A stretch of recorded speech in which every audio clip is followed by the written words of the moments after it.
Hey, adventure motorcycle riders. My name is Mark with Keith Moto. Welcome to another topic for the adventure motorcycle rider. Today, we're going to talk about, if I can get the slide going, biting insects or insects that want to draw from your personal blood bank. Okay, mosquitoes, ticks, flies. Oh my! So let's get right to it. So mosquitoes happen in a lot of areas, right? I mean, they start in June-ish or whatever. It's late spring, June, go through the summertime months, kind of dwindle off towards, end of August, September, things like that. Ticks are available almost all the time.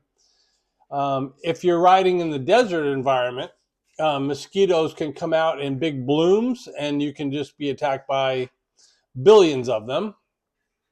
And they don't like the sunlight, so it's really kind of in the morning-ish time and later on in the evening where you'll get exposed to more mosquitoes during that period of time. So there's some really proven techniques that we're going to show you guys how to protect yourself. And why do you want to protect yourself? Well, on the screen, mosquitoes carry West Nile virus, yellow fever, some, obviously in the southern hemisphere, and Africa and different places, malaria, and all sorts of different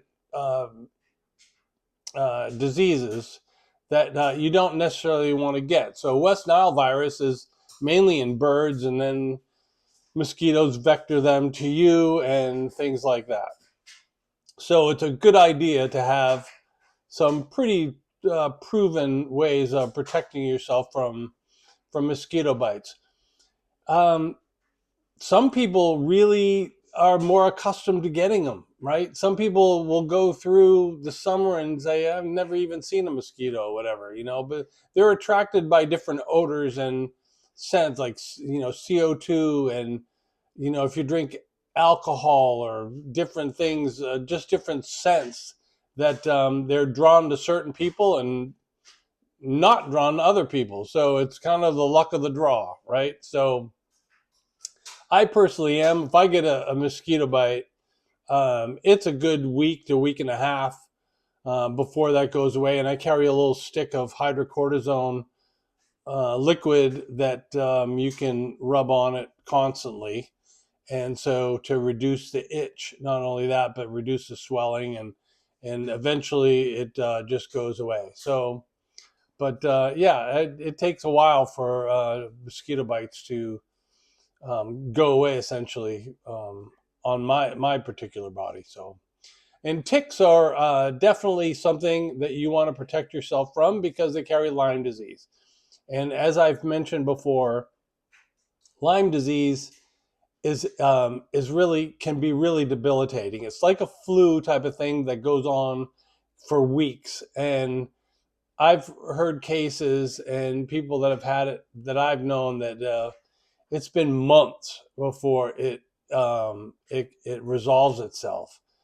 It's really described as like an extreme fatigue, like almost like a mono type of virus type of thing. So you want to protect yourself from ticks. And number one, they're kind of offensive. They latch on you and stuff like that in places where you don't want them to latch onto you, right? So we're going to come up and we're going to present some things to you guys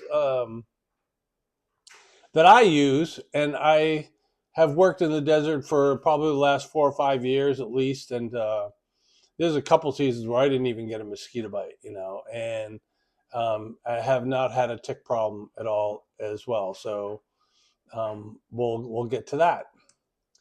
So ticks, this is a tick on the left is obviously full of blood.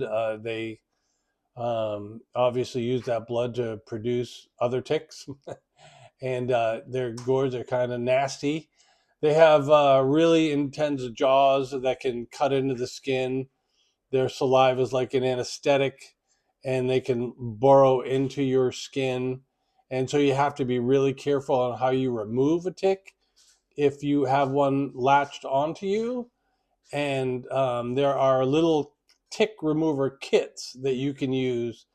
And don't just try to pull it out, because if you leave the head inside your skin, it can become infected and cause more problems in the future. So um, be mindful. If you want to learn how to remove a tick, there's I'm sure tons of videos and different things out there. I carry a little tick removal kit when I'm in the desert, and but more importantly, I treat my clothing.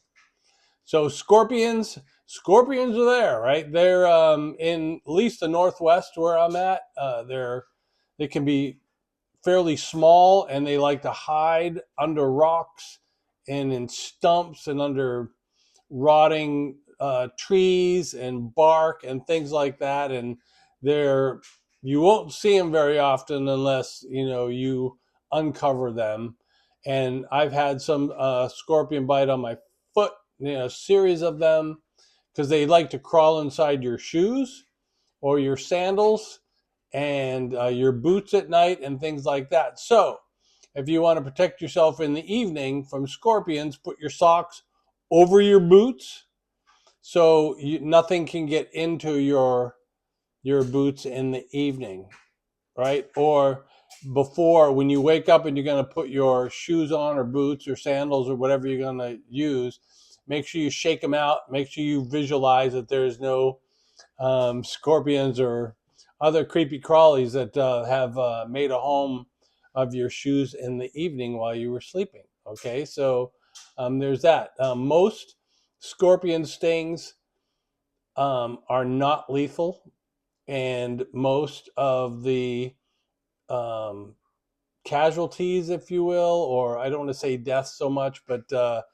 people that really struggle with scorpion bites are children and smaller individuals, and more prevalent in Arizona's got the big ones, southwest part of the United States. We have them up here as well, but again, not as prevalent, and usually it amounts to basically a bee sting, right? So if you want to do more research on that yourselves, just look up scorpions in your area, and there's a lot of good information out there for you. So I haven't had very many negative encounters with scorpions. So biting flies, we definitely have horse flies, right? We definitely have flies that will also want to engorge on your blood bank. So they exist. The techniques that we're going to show you here pretty soon work on biting flies as well. They can be a really super annoyance. And I've had one experience. They're actually very awesome animals in the fact that they're really good flyers, at least the ones in the Midwest, right? So I was riding my bike across the Midwest, and not a motorcycle, just a bicycle with front panniers on. And I'm riding across, and these horseflies would come in, and they would draft behind my panniers, and they were 6 inches long. No, they were about an inch long, but you could tell that they were really super good flyers and stuff. So they're around. Again, I think mostly more active in the morning, and so you just want to be cognizant of that. I wear long sleeves when I'm traveling in the desert areas, whether I'm hiking or motorcycling and things like that. And I treat my clothing with permethrin, which we're going to talk about here very shortly. So bug net, all right, some adjuncts for that you can use. Bug nets, hardly ever use it except in really intense blooms, just because mosquitoes can come out in such force and such numbers that you almost can't see where you're going, right? So bug netting works really good. I treat my bug netting with permethrin. We're going to talk about that, and I'm going to show you how to do it in the next video, but we're going to talk about it here in this video. So it's a good thing to have. Weighs nothing. It only comes in a little bag, and have it on your motorcycle just in case the flies or mosquitoes, you just happen to stop in a really good area where they're just really prevalent. So it makes things a lot more comfortable for sure. So this, not the greatest picture in the world, but this is bug netting for a sleeping bag, right? So it's got a little thing where it holds the bug netting up and stuff, and you get in your sleeping bag, and then you put it over your head and underneath you, and then you can cinch it down, and it keeps mosquitoes off you and other flying insects and other insects while you sleep, right? Because nothing's more annoying than having to go, back and forth and back and forth and stuff. So this works really, really good, especially if you don't want to set up your tent. Say you have a really long day and you just pull into camp, or you're just going to camp out in the middle of the desert and you want to be under the stars or whatever. 90%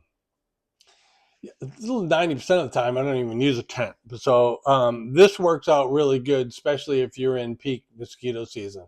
So I think this one was by Montbell, and you can order them online, or I'm not sure if REI or carries them or whatever, but just look it up, and it actually works really good. And again, it only weighs a couple ounces because it's just mosquito netting.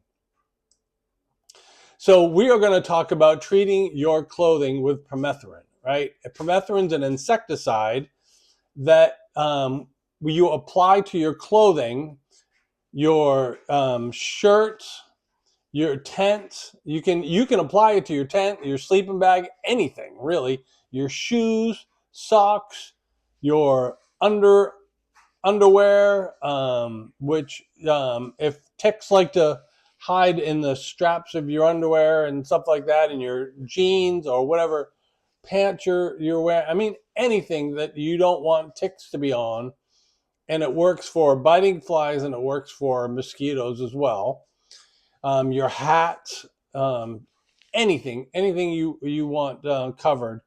It works really, really good. It lasts for about 6 weeks or 6 washings, right? So if you take your clothing and you throw it in the wash, it won't wash out the permethrin.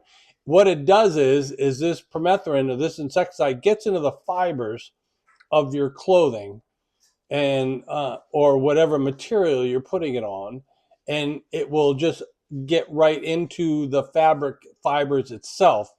So it doesn't actually, you're not smearing it all over yourself, right?